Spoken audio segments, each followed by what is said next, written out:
नमस्कार प्यारे बच्चों। कक्षा 12 की हिंदी ऐच्छिक की इस कक्षा में आप सभी का स्वागत है।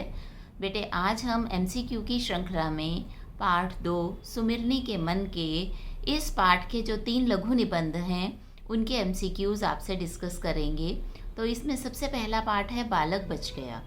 बालक बच गया के लेखक कौन है? पहला प्रश्न तो यही है। तो इसके लेखक हैं पंडित चंद्रधर शर्मा गुलेरी जी। दूसरा प्रश्न है, ये पाठ किस विधा में लिखा गया है? तो ये पाठ लघु निबंध के रूप में लिखा गया है। उसके बाद है, इस निबंध में किस उत्सव का वर्णन है? तो विद्यालय के वार्षिकोत्सव का वर्णन है। उसके बाद है, बालक को किस तरह से खड़ा किया गया था? नुमाइश के बैल की तरह। फिर है, बालक की आयु कितनी थी? तो बालक की आयु 8 वर्ष की थी। बालक से जब इनाम मांगने को कहा गया तो ये बात इनाम मांगने के लिए बालक को किसने कही? एक वृद्ध व्यक्ति ने। बालक ने इनाम में क्या मांगा? लड्डू। अध्यापक और पिता क्या हो गए? निराश हो गए। बच्चे का उत्तर सुनकर लेखक को क्या महसूस हुआ?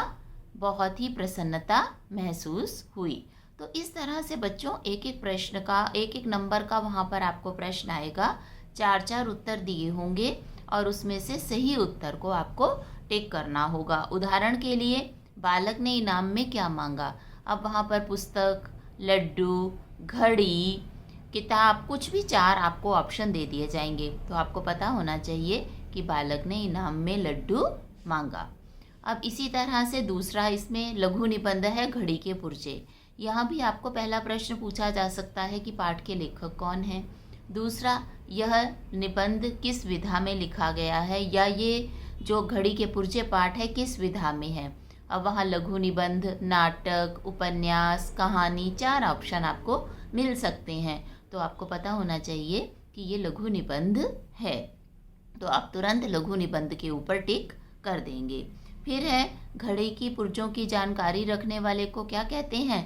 घड़ी साज। अब वहाँ घड़ी साज, संगीतकार, नाटककार, इस तरह का कोई भी आपको ऑप्शन मिल सकता है। तो आपको पता होना चाहिए कि घड़ी के पुर्जों की जानकारी रखने वाले को घड़ी साज कहते हैं।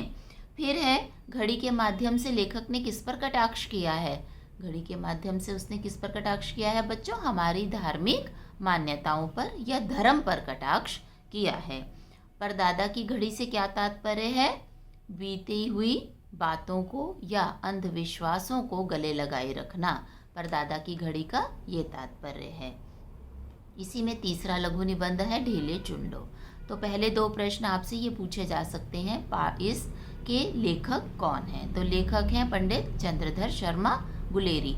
हो सकता है वहाँ आपको 4 लेखकों के नाम दे दिए जाएं, जैसे चंद्रधर शर्मा गुलेरी, रामचंद्र शुक्ल, ममता कालिया, हजारी प्रसाद द्विवेदी। तो आपको पता होना चाहिए कि इसका सही उत्तर है पंडित चंद्रधर शर्मा गुलेरी। दूसरा, इसी में प्रश्न बनता है कि इसके लेखक कौन है, और दूसरा प्रश्न है कि ये किस विधा में लिखा गया है। तो ये लघु निबंध विधा में लिखा गया है। फिर था कि ढेलों की संख्या कितनी होती थी? ढेलों की संख्या 5 या 7 होती थी। ढेलों के ऊपर किसका चुनाव निर्भर करता था? जीवन साथी का। ढेले कौन लेकर आता था? ढेला वर लेकर आता था। जिस लड़के ने लड़की पसंद करनी होती थी, वो जो लड़का है वो ढेले लेकर आता था। ढेले चुनती कौन थी? तो ढेले जो है वो लड़की चुनती थी। तो इस तरह से बेटे इस पाठ में से छोटे छोटे ये प्रश्न बनेंगे जो एमसीक्यू के या बहुविकल्पीय के रूप में आपसे पूछे जा सकते हैं। आशा है ये पाठ आप सबको समझ आ गया होगा। अगर कुछ भी शंका है तो आप मैसेज बॉक्स में अपना मैसेज ड्रॉप कर सकते हैं। धन्यवाद।